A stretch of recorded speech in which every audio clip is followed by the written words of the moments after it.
At his press conference, Dr. Miro speaks for the first time as president of the new Revolutionary Council. Ayuden a Cuba. Please help Cuba. A la verdadera Cuba. The real Cuba. A la verdadera Cuba, que es la Cuba de José Martí. Now the Cubans are united. The MRP has joined the new coalition reluctantly. They don't like the way the CIA is dominating the operation, but they assume United States participation assures the operation's success. They don't want to be left out of any new Cuban government. And the anti-Castro Cuban leaders feel they have reached a satisfactory understanding with the CIA. At this moment in Washington, the president is under heavy pressure. He is being pressed to okay the invasion plan. A major source of this pressure is CIA reports on what is happening inside Cuba. We knew that the Cuban pilots were being trained in Czechoslovakia. We knew that they were going to have, very shortly, available under Cuban direction MiGs in large, considerable numbers. And I'm inclined to think, as I said before, that if a move were to be made short of intervention, probably this was the area of time when it had to be made. Another source of pressure is the Guatemalans. Unrest is growing there. The communists and the army are demanding the removal of the brigade from the camps. The government feels threatened. The president has not yet made up his mind. Go ahead with the invasion or cancel it. On April 4th, a decisive meeting is held. Obviously, nothing official has ever been said about it. But from this perspective, certain facts are now apparent. On April 4th, the CIA urges the president to go ahead with the invasion. The Joint Chiefs agree, if the CIA estimate is correct, if the brigade has control of the air. Only Senate Foreign Relations Chairman Bright speaks out against the invasion, tells the president privately it is immoral, a mistake, it will fail. The decision can no longer be delayed. The president's experts have told him to go ahead. His staff has not argued against them. The decision is now his alone. He makes up his mind early on the morning of April 5th, 1961. Operation Pluto, the invasion of Cuba, is approved. Miami, the first week of April 1961. Invasion fever is rising among the Cuban exiles. Everyone seems to know the invasion is coming soon. Volunteers pour into exile headquarters. The churches are filled. Prayers are said for the men of the brigade. April 10th, in Guatemala, C-46 transports begin to move the 2506 Assault Brigade out of the camp. Destination, Puerto Cabezas, Nicaragua. At this moment, Dr. Miro and the Revolutionary Council are in New York, 2,000 miles away. In their hotel, they don't know what is happening. No one tells them. And behind the scenes, they are still deeply divided over how to defeat Castro. On April 12th, the president holds a press conference.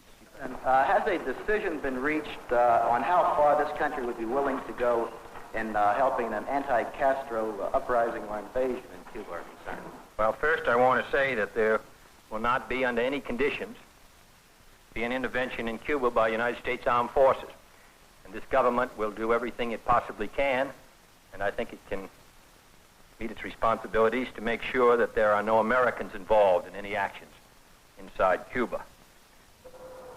Preparations for the invasion continue. From Texas, the United States U-2 takes off to photograph Castro Airfield.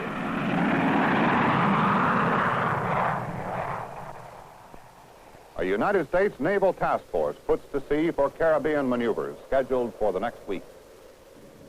United States Marines are at sea in transport to take part in the maneuvers. April 13th, at Puerto Cabezas, Nicaragua, the exile invasion fleet is loading. Havana, dawn, Saturday, April 15th. B-26 bombers of the Cuban Exile Air Force attack Castro's airfield.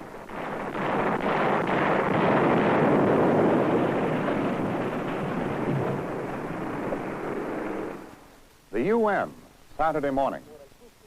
Cuban Foreign Minister Raul Roa.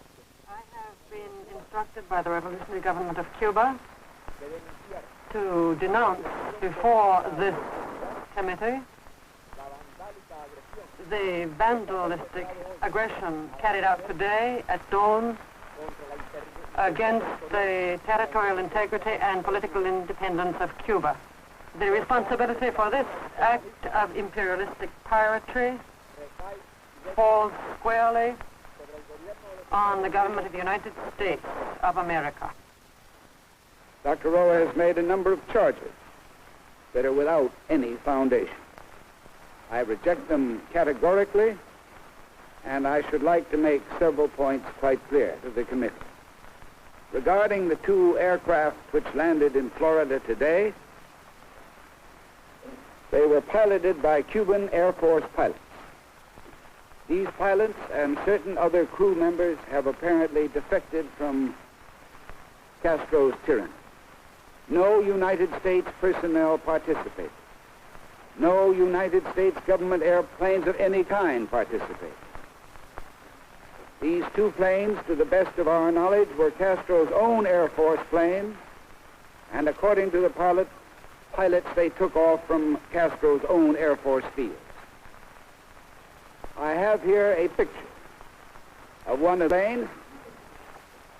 It has the markings of the Castro Air Force right on the tail, which everyone can see for himself.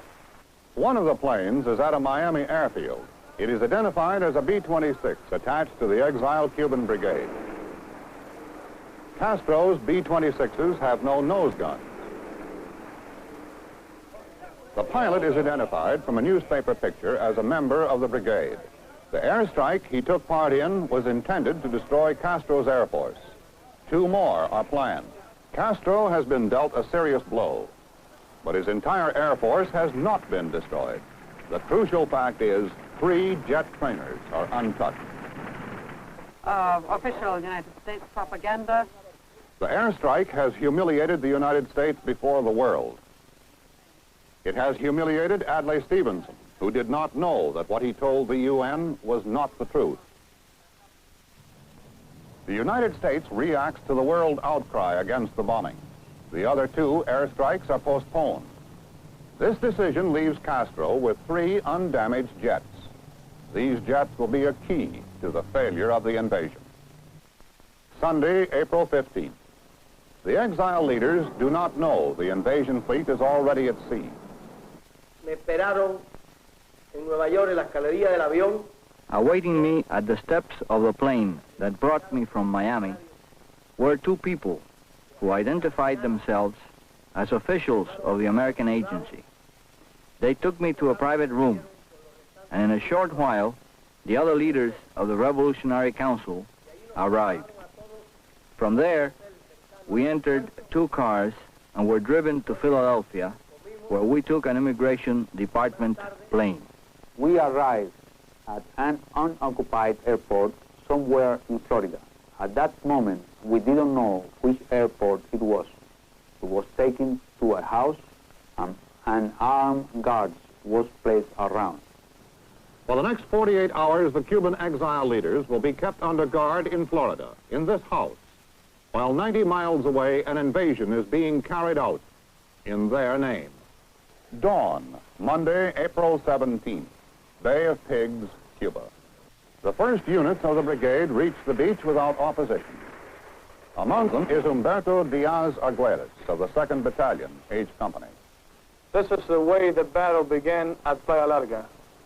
3 men went forward as an observers to look for militiamen. Suddenly, they found 2. They said, "Stop." The militiamen answered, "Stop." Then a soldier from the rear yelled, "We are an army of liberation. We came to fight communism." The militiamen answered, "Fatherland of death, long live Fidel Castro," and the shooting began. You are looking at film shot on the invasion beach by German and Cuban cameramen.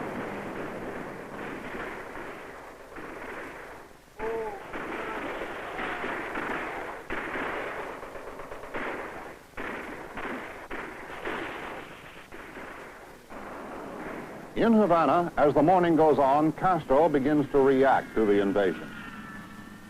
Those who can be trusted are armed.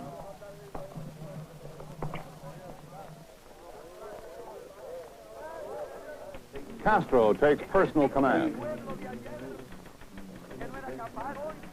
The roads out of Havana are clogged with troops moving up to the invasion beat.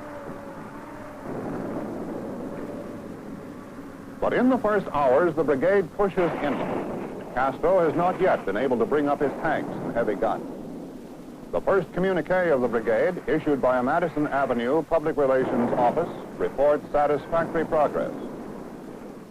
Over the beach are 12 B-26s providing air cover. Shortly after dawn, they are attacked by the 3 Castro jets that survived Saturday's airstrike. 5 of them are shot down. The brigade's 2 supply ships and its communications ship are sunk. Within a few minutes, the men on the beach have lost their air cover and their supplies. Now, Castro can bring up his tanks without fear of air attack. And he can bring up thousands of his milicianos. By afternoon, Castro is pressing the brigade hard. How are they to survive? Where are they to get help?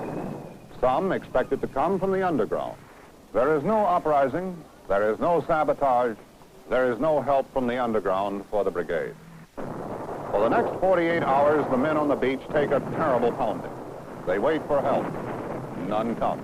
They say they have been promised air support by their American advisors. Washington says none was ever promised. Only one thing is clear. The brigade is being driven into the sea.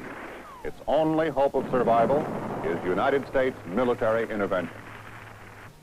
On Tuesday night, there is a reception at the White House to introduce Congress to the new cabinet. Leaders of both parties are there. Next day, the society pages will call it one of the events of the season. The president leaves early, goes to another part of the White House, where he confers into the night with key advisors.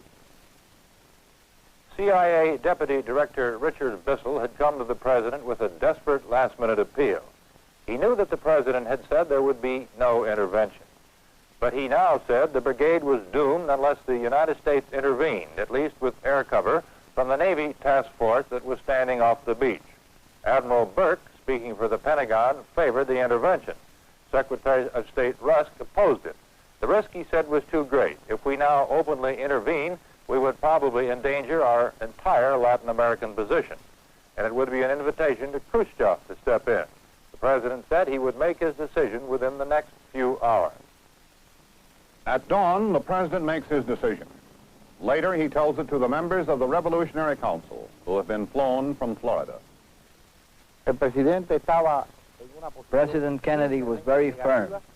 He repeated 3 times, Americans shooting Cubans, no, no, no. The president was very upset, and he wanted to explain to us why he had allowed the invasion to take place after he had decided against U.S. military support.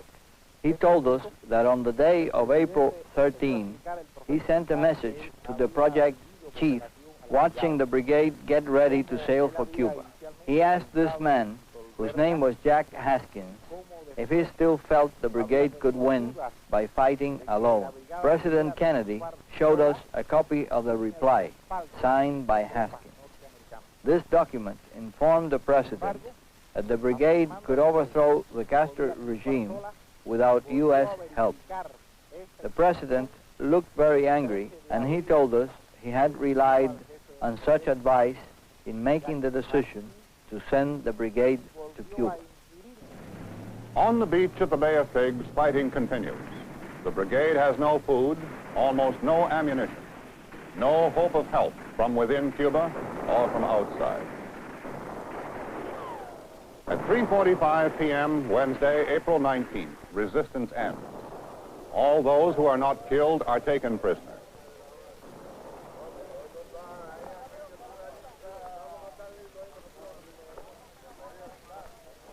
In less than 72 hours, Castro has destroyed the brigade. The American planned, trained, and backed invasion of Cuba is now a total failure.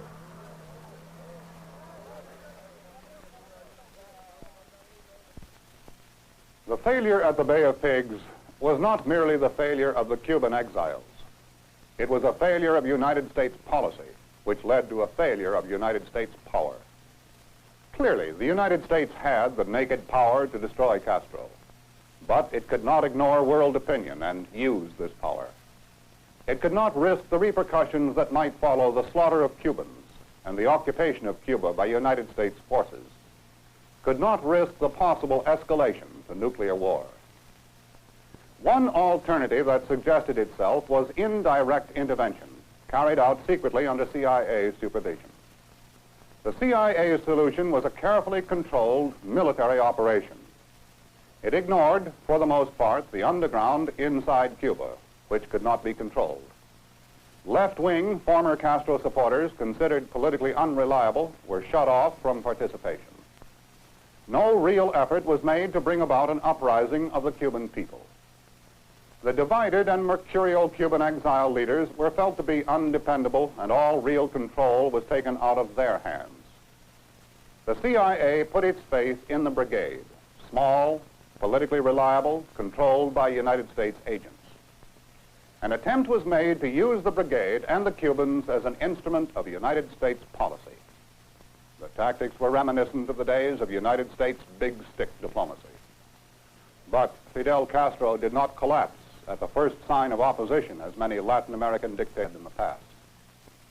As a result, the Cuban exile brigade was destroyed on the beach, while the Cuban exile leaders were held in CIA custody, and a United States task force stood by helplessly.